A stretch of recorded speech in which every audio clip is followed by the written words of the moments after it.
Sanjana, and today we're talking about Martin Luther King Jr. He was born in 1929 in a family of African Americans. Those days, African Americans were treated very badly, and whites were considered as better people.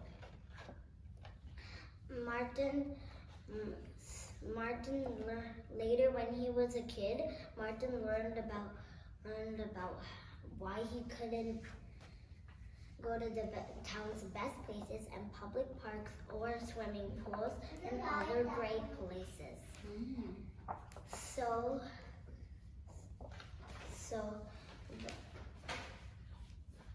But despite that, he skipped grades and finished high school early at the age of 15 and entered Morehouse College at the age of 15.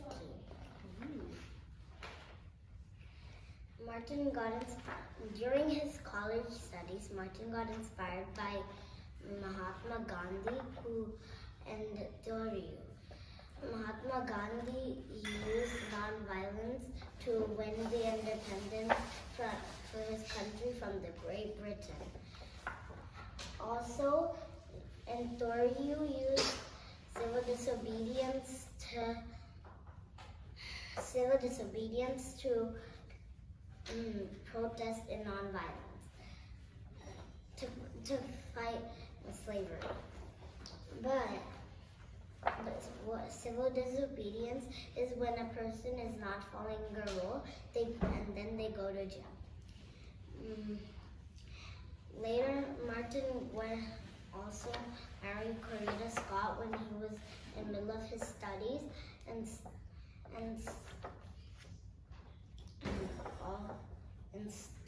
who later helped him with the civil rights movement in the future.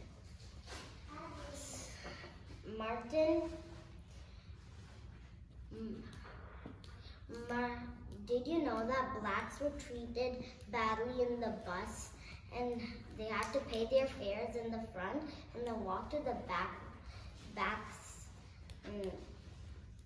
door and then open it and go into sit in the back seats?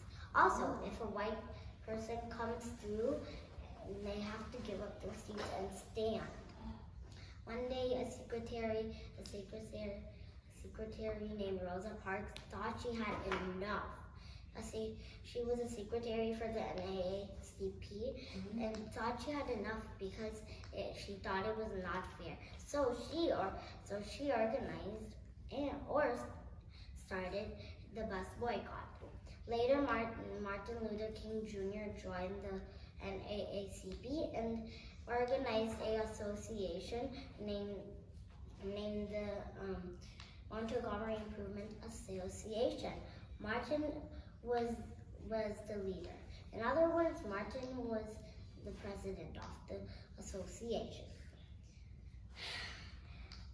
While all that was happening, Martin also got KKK hateful calls and hateful threats by the KKK. Which stands for Ku Klux Klan. They were very rude and very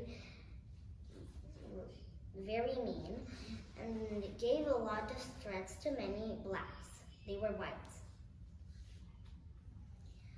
And later the civil rights, the U.S. Supreme Court declared that the law had to go because it was super rude, and so the law was passed. But there were many more places which were segregated. Only the bus was a huge success.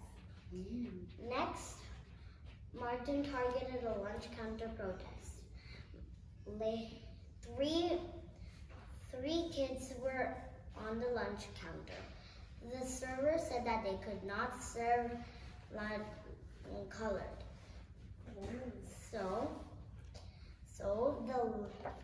So they sat in an empty table and just waited till everybody went. More people came, more kids came.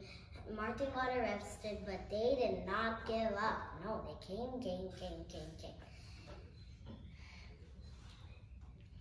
And then finally, again, they did win the freedom, and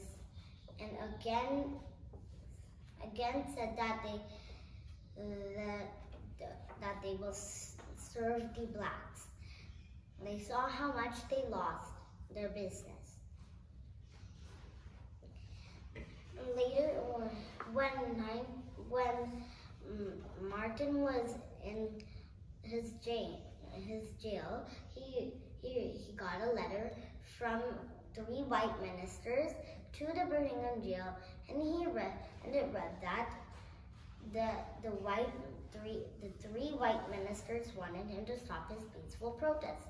Martin refused and said that he would not give up till he serves equality and freedom to the African American community. He only wrote that all in the corner of the newspaper and in a toilet paper, because he was in jail. He did not have paper. Later, that was published in newspapers. And then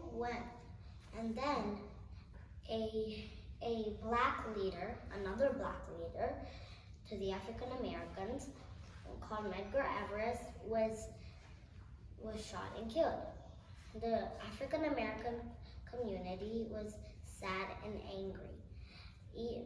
Martin was sad and angry too. So he organized a peaceful march in Washington. 2 lakh of people gathered to the march, and then they gathered to hear speeches. Most speeches were good, but Martin's was the best. It read, "I have a dream that my 4 little children will one day live in a nation where they will not be judged by the color of their skin, but by the content of their character. I have a dream today."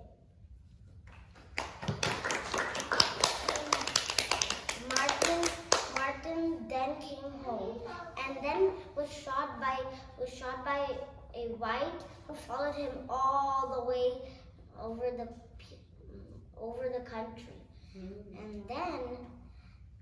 But then his wife, Coretta Scott, took the place and started to convert the children. So later, he did get his wish. And Martin is still honored today. Hi. Thank you.